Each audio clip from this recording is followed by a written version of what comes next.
Em nome do Pai, do Filho e do Espírito Santo. Amém. Senhor Jesus, nós te pedimos que o Senhor possa entrar no nosso coração nesse momento, Jesus. Peçamos, Senhor, pedimos o Teu Espírito Santo.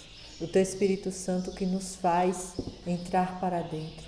O Teu Espírito Santo que nos faz ver além. Nos faz, Jesus, ver o sobrenatural. Por isso eu te peço, Jesus, que dentro dessa mais uma aula, Jesus, o Senhor possa nos conduzir de acordo com a sua vontade. Que o Espírito Santo possa permanecer conosco e com aqueles, Jesus, que estão nos assistindo também.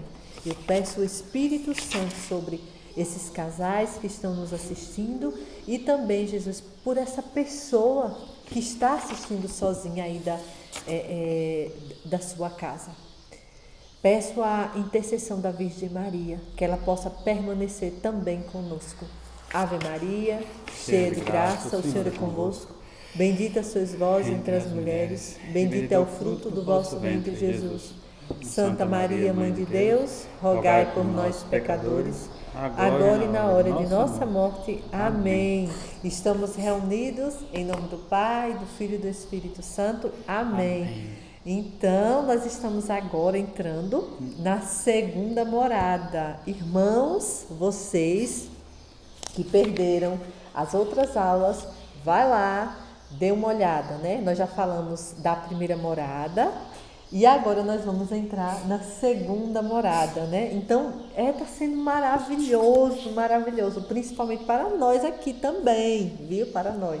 Enquanto vocês estão aí bebendo da graça, a gente também bebe dessa graça, né? Quanto mais nós vamos mergulhando naquilo que diz a nossa igreja, os santos, né? Mas como nós vamos ficando também com os olhos mais atentos às coisas do alto, como diz o Padre Léo. Olhai as coisas do alto.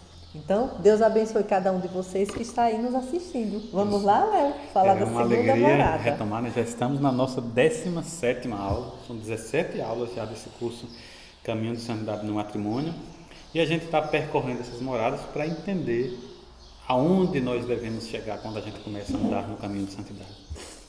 Sempre a gente vai retomar. Muita gente viu que a nossa alma é como um castelo, e quando a gente está no pecado, longe de Deus, a gente está fora do castelo. A gente entra no castelo se arrependendo, se confessando e rezando, pedindo a graça de Deus.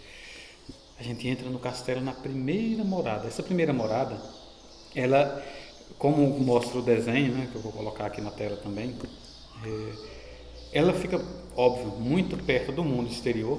Então, por mais que você esteja na graça, você é muito ainda tentado. Eu sou muito tentado pelas coisas que estão lá fora, né? A concupiscência da carne, a concupiscência do mundo, a concupiscência do demônio. A gente é muito tentado, porque Santa Teresa diz que esses bichos peçonhentos, eles entram na primeira, entram na segunda morada. Então, mesmo eu estando no estado de graça, eu sou tentado o tempo todo e de maneira muito forte a voltar ao pecado. Então, a alma que está na primeira morada, ela é aquela alma que está ali no ônibus, mas olhando para fora. Meu Deus, como eu queria estar do lado de fora. Ou que está em sua casa, como você usou o exemplo, e fica olhando para o gramado do vizinho, para a casa do vizinho, ansiosa, esperando, meu Deus, como seria bom estar lá, como seria bom estar lá. E aí Santa Teresa foi dizendo, né, tem que rezar para desapegar-se. Isso, ser humilde, né? Ser humilde, rezar pedindo a Deus para se libertar do pecado e se libertar dos apegos, para ter como único amor Cristo. Essas almas de primeira morada são iniciantes na vida espiritual mesmo, que tenham já anos e anos de caminhada. Então a gente precisa, Léo, como diz a palavra de Deus, orar e vigiar, né? Orar e vigiar o tempo todo, porque o tempo todo nós estamos ali propício a cair no pecado, né? Nem todas as moradas, né, Léo? Assim, Todas nessas moradas principalmente iniciais, mas né? principalmente nas iniciais. Na primeira, a gente precisa estar atento, né? E pedir sempre, Léo falou isso na aula anterior e na outra também, que a gente precisa sempre estar atento pedindo o Espírito Santo, que é o Espírito Santo que vai sinalizar. Espera aí, Andréa, como sinal vermelho. Olhe, cuidado aí, para onde a direção que você está tomando, que você está olhando. Então, sempre estar orando e vigiando. Jesus nos fala isso, ore e vigie, para não cair em tentação. As almas na primeira morada, elas não conseguem rezar bem, porque estão muito apegadas ao pecado e ao mundo. Então não tem muito amor para colocar na oração. Mas pouco a pouco, com a graça de Deus, se elas perseverarem, se mantiverem longe do pecado, vão vencendo, vão vencendo. E aí, E vai se fortalecendo, né, Léo? vai se fortalecendo. E é o que Santa Teresa diz, né? Que essas almas elas entram na segunda morada quando elas começam a ter uma vida de oração, sabe? E elas começam a se desapegar do pecado. Então essa alma, só que assim, tem gente que quando lê, nossa, eu já estou na segunda morada, como você falou, e se enche. Mas é uma alma que está apenas parcialmente separada do pecado. Então é aquela pessoa que já não comete um pecado mortal com tanta frequência, mas ainda namora o mundo. É o que a igreja chama de pessoas mundanas. Aquelas pessoas que são apaixonadas pelo mundo ainda, só que é uma pessoa que já, digamos assim, já reconhece a miséria na qual está e luta para se afastar dessa situação. Então é uma pessoa que cultiva uma vida de oração. Então, o que é esse cultivar uma vida de oração? É o que André falou. A igreja ensina o seguinte: a gente tem vários graus de oração. E assim, tem a oração dos imaturos, né? Aquela oração que você reza um terço sem se concentrar, você reza um Pai Nosso como o seu pai ensinou, uma criança sem ainda. Compromisso, né? Sem compromisso. Hoje eu vou rezar um terço, né? Hoje é sexta-feira, eu vou rezar um terço, né? Só não que, tem isso. Exato, sim. Só que a oração que faz a gente crescer na fé é aquela oração comprometida pessoal. É aquela oração que você para o que você está fazendo e você começa, seja com uma oração mesmo, seja com uma passagem bíblica, seja com um livro com uma imitação de Cristo. Você começa a repetir, a refletir sobre aquela verdade que está ali. Dando um exemplo, né? Permanecer em mim, porque sem mim nada podeis fazer. Foi a frase que a gente usou nas outras aulas. Você começa a refletir sobre aquilo. Mas eu não permaneço. Quantas vezes, Senhor, eu me afastei voluntariamente. Eu sabia que estava fazendo a coisa errada, eu sabia que eu iria me afastar de Ti, mas eu me afastei, Senhor, me perdoe. E a oração pessoal é isso. Você começa a se colocar diante de Deus e a conversar com Deus a partir de alguma situação, ou de um versículo bíblico, de alguma verdade de fé, de alguma palavra de Jesus. Buscar esse sobrenatural, né? E essa oração insistente, perseverante, né, que você vai buscando ouvir a Deus, aos poucos, quando Deus quer. Quando Ele quer, exatamente.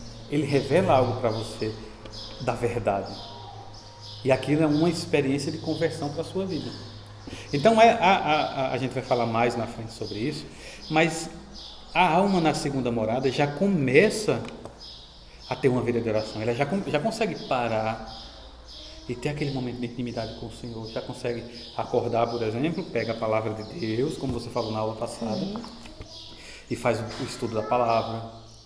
Já para, quando termina o terço, por exemplo, já para e fica ali meditando. Quando comunga na missa, já para e fica. Não é aquela comunhão automática, já para. Meu Deus, eu não sou digno realmente de receber o corpo de Cristo. Senhor, me converta, porque olha o que eu ando fazendo. Olha como eu sou. Então, é uma alma que já começa a se desapegar, mas a segunda morada ainda fica muito perto do mundo exterior.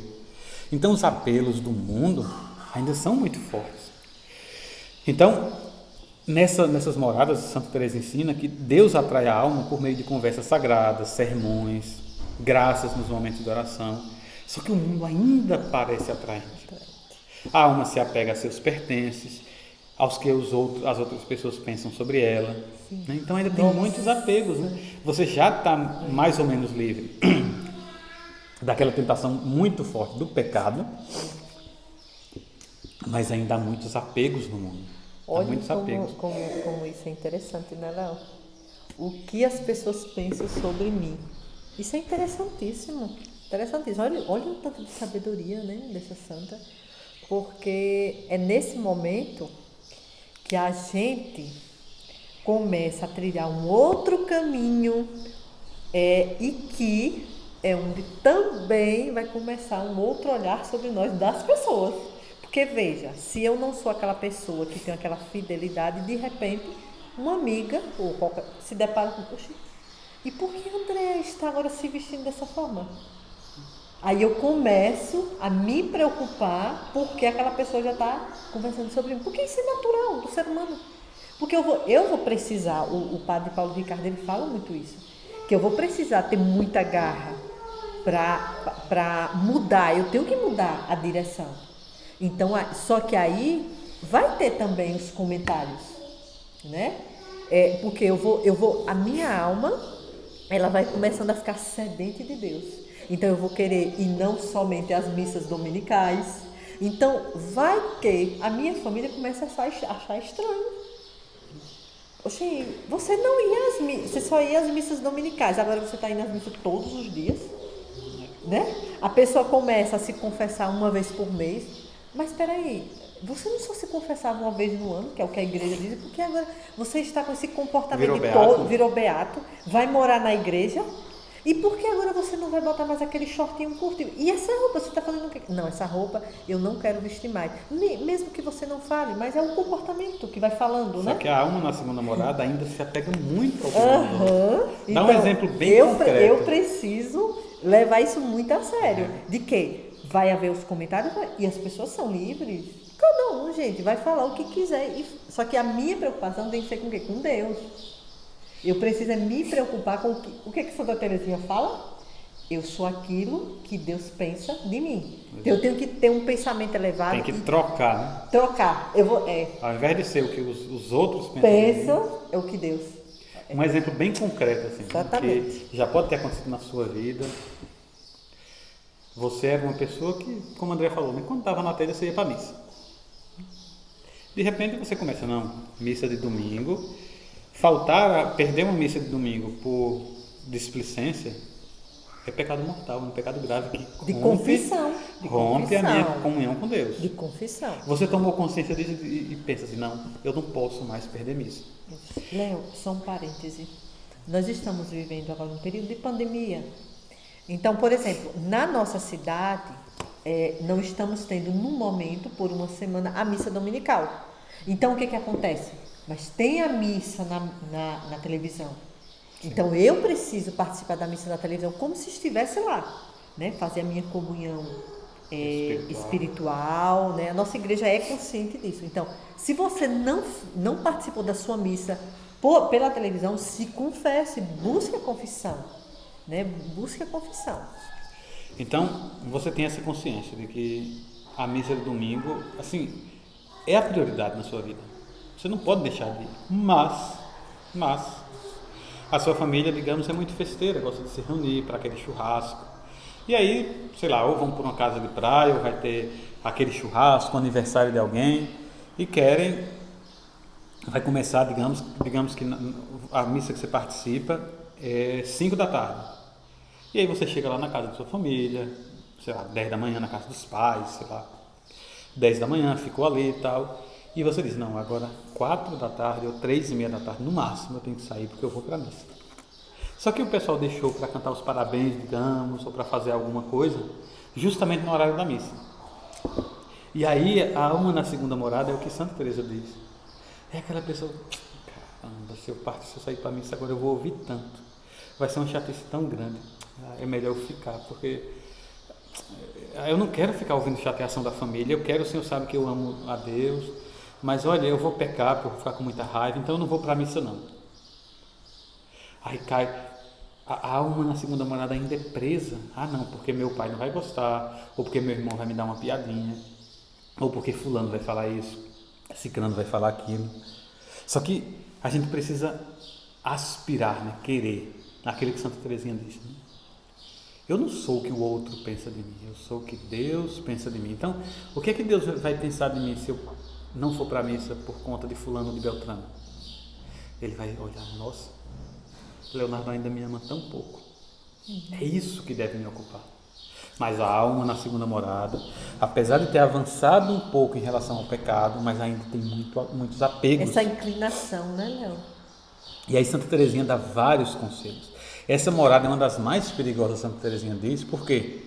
Porque às vezes a pessoa cai no orgulho espiritual de achar que já está resolvida. E também... Que já está fazendo muito, né? E aí também você imagina, assim, que você, exatamente isso, você já está fazendo muito. Você chegou ali, você está subindo uma montanha, é uma montanha gigantesca, mas você subiu o primeiro pedacinho da montanha, aí tem aquele platô, aquele lugarzinho de descanso. Aí às vezes a alma olha lá para cima e diz, meu Deus, como falta muito para subir, eu vou ficar por aqui. Isso é um perigo muito grande, porque o comodismo vai levar você inevitavelmente a voltar, a regredir, porque se eu não avanço para Deus, eu vou me deixando seduzir pelo pecado, então eu vou acabar saindo do castelo. Por isso que ela dá alguns conselhos. Primeiro, você quer ler o primeiro? Quero. Evite se associar com pessoas más ou medíocres. Em vez disso, associe-se com pessoas que buscam a Cristo. Nossa, ou seja, nesse momento é preciso a gente ter muito cuidado, porque ela aqui não está querendo dizer que é para a gente começar a querer ser melhor do que o outro. Sim. Né? Não é isso.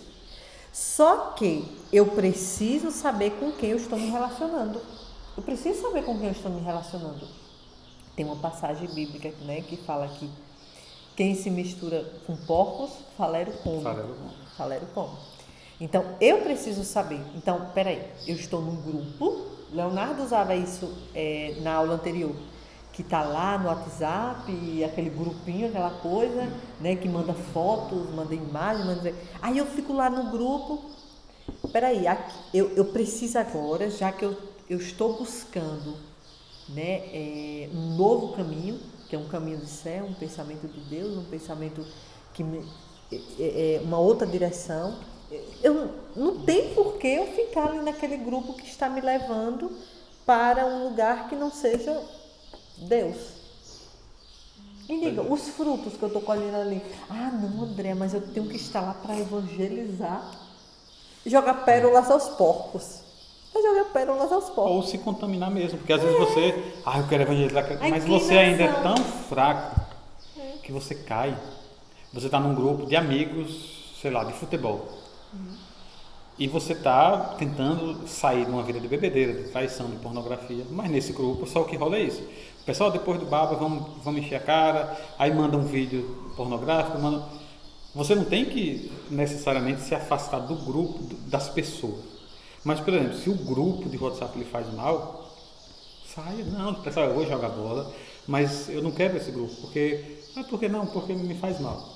Porque essas imagens, esses vídeos... Não precisa ofender ninguém, não, né? A evangelização, não precisa julgar ninguém. A evangelização da gente passa por aí também. Eu não posso também, né, nem ficar me achando, nem ficar criticando. Não, porque agora eu sou um homem de Deus, eu sou uma mulher de Deus, eu não posso andar com vocês, não. Não é isso, né? Porque aí eu vou estar pecando, né? Mas, se digamos, eu saí do grupo, do grupo de WhatsApp, mas o grupo de pessoas mesmo, toda vez que senta... é só para falar pornografia, é só para falar mentira, é só para falar de desonestidade. Aí eu digo, peraí, isso está me aproximando de Deus? Não, então melhor eu me afastar mesmo. Outro exemplo, né? A mulher vai para um salão, é o salão preferido dela. Só que ali pega a fraqueza dela, que é a língua. A mulher tem essa inclinação, aquela mulher específica tem aquela inclinação para falar mal. A mulher conversa muito, a gente tem muito essa parte afetiva, né, para se aproximar da outra. Toda vez que a pessoa vai, que aquela mulher vai para aquele salão, ela quando sai se arrepende porque ela acabou falando mal de Beltrano, de Cicrano, do próprio marido, do marido. Né? Aí Santa Teresa diz, olha, você é muito fraco ainda na fé. Então não queira fantasiar que você está ali para evangelizar. Não, você está ali para comer o farelo dos porcos. Então, se afaste. Comece, é o segundo conselho dela, comece a abraçar a cruz em vez de fugir dela. Está vindo sofrimento, não fique desesperado. Meu Deus, me afasta desse sofrimento. Comece a dizer, meu Deus, como é que eu posso me converter a partir dessa provação? Veio uma doença, meu Deus, se for da sua vontade, me cure, mas... o principal, Senhor, é que eu me converta, que eu converta o meu coração, que eu te ame mais. Mais do que aceitar o sofrimento, Santa Teresa diz, comece a querer desejá-los por amor a Deus. Santa Teresa diz em algumas ocasiões, Santo Afonso de Ligório fala muito isso também. Porque eu ofendo tanto a Deus e Deus nunca mereceu que eu o ofendesse? Se eu sofresse a vida inteira, passasse uma vida inteira agora, o resto da minha vida sofrendo, ainda assim eu seria devedor porque eu ofendi a Cristo. Porque eu não tenho o direito de ofender a Cristo. Então, comece a querer, meu Deus, eu quero sofrer por amor a Ti. Olha a loucura que isso parece, né? Mas é por amor a Cristo, para que... Em vez de ficar murmurando, né? Em vez de ficar murmurando. Dizendo, meu Deus, pronto, agora eu vou morrer, a minha vida acabou, e eu tenho família, eu tenho filho, e eu estou aqui nesse sofrimento, né? Pode ser uma doença, pode ser um marido que bebe, que está lá nos caminhos errados. Aí, em vez de você ficar murmurando, louve ao Senhor. Louve a Deus por essa oportunidade de e crescer no amor. abrace sua cruz e diga, Senhor, eu estou contigo, Senhor, fique comigo, fica comigo, Senhor, como diz, né, a passagem lá, fica comigo, Senhor, o Senhor está doendo muito, é muito sofrimento. Irmãos, aqui não é masoquismo não, nós não estamos falando aqui de pessoas masoquistas, nós estamos falando aqui de pessoas que querem amar Jesus, amar mais, e mais, e mais, e mais. Como é que a gente ama mais, e mais, e mais? Principalmente no sofrimento, porque é impressionante como o sofrimento nos leva a ter um olhar espiritual sobre as coisas. Justamente porque Cristo foi o que mais sofreu. Então, sim, quando a gente sofre, sim, a gente se une aos sofrimentos de Cristo na cruz. Uma pequenina parcela. Mas a gente se une um pouquinho ao sofrimento de Cristo na cruz. Então, é um caminho privilegiado de crescimento espiritual abraçar a cruz.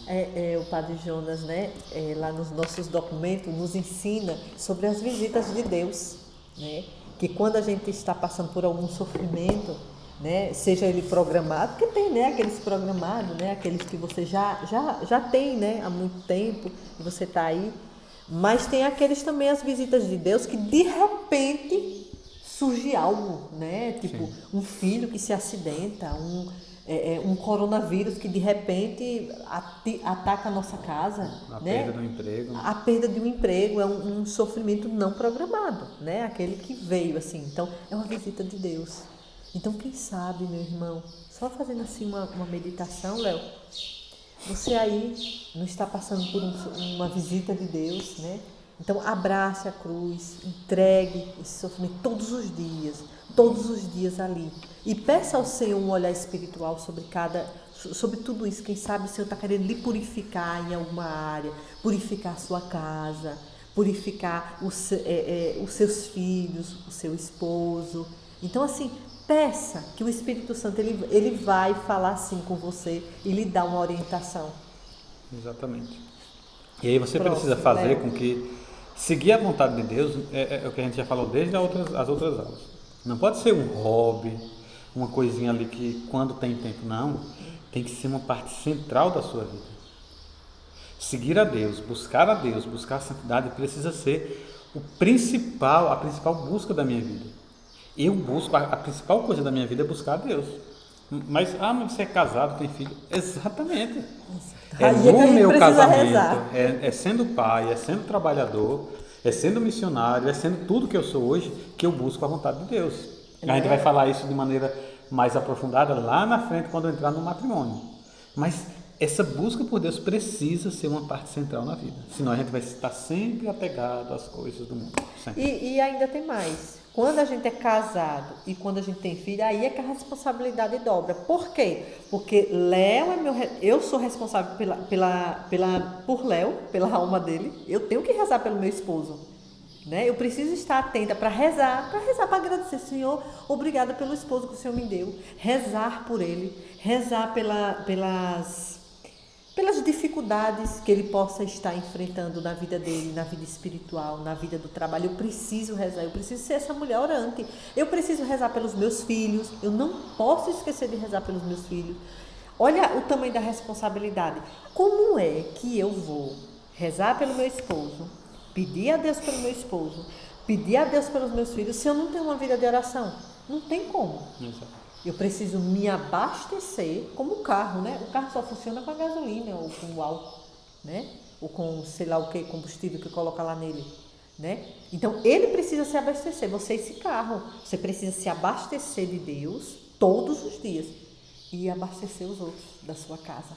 Olha que lindo isso, porque é missão, né? Missão. E é por isso que Santa Teresa diz, né? Não desista quando você cair. Nas segundas moradas, assim como nas primeiras, as quedas são muito frequentes. Olha que lindo isso, Léo. São muito, a gente sempre vai cair, sempre. Só que a gente não pode desistir nem desanimar. Vá a Deus para obter o perdão e continue a corrida. Olha que lindo isso. Não desistir. Sempre ir atrás da confissão, ir atrás da reconciliação. Se falhou com o marido, pedir perdão. Se falhou com a esposa, com o filho, não desistir quando cair. Aí, aqui, Léo, me desculpe interromper, aqui nós olhamos o quê? Nós não somos anjos. Sim. Eu não sou anjo, você não é anjo. Porque eu vou falar, eu estou na segunda morada, nossa, eu estou abafando. Eu não sou anjo. Ela está aqui sendo bem humana, né, conosco, sendo bem clara. Olhe, vá a Deus para obter o perdão e continue a corrida. Não desista quando você cair, ou seja, eu vou cair. Léo vai cair. Você é que está aí, que está vai cair. Por quê? Nós não somos anjos. Por isso que diz assim, o caminho, nosso curso, né? O caminho de santidade. O caminho de santidade no matrimônio. Gente, desculpa aí, eu até me atrapalhei aqui. O caminho de santidade no matrimônio. É o caminho. Então, assim, não significa que nós já estamos lá. Não, é o caminho. Então, nesse caminho vai ter pedras que vai fazer a gente escorregar. A gente vai ter um buraco que você vai enganchar lá o pé. Muitas vezes o sapato vai rasgar lá no meio do caminho. Muitas vezes você vai ter que observar, meu Deus, eu estou carregando muitas coisas dentro dessa bolsa que eu estou levando nesse caminho para os mantimentos. Vai faltar comida nesse caminho. Então são muitas coisas. Mas eu preciso o quê? Viver isso que Santa Teresa nos ensina. Levante, né? Levante, siga, vá em frente, não ouça o que o demônio está querendo fazer aí com você, está querendo que você ouça a voz dele e não ouvir a voz de Deus. É lindo isso, é lindo. E por fim, mantenha-se fiel à oração diária. Sem oração não tem como avançar. Sem oração não tem como. A oração é um modo de você se comunicar com Deus e deixar que Deus vá trabalhando as suas deficiências, os seus apegos, as suas limitações e vá fortalecendo você para a caminhada.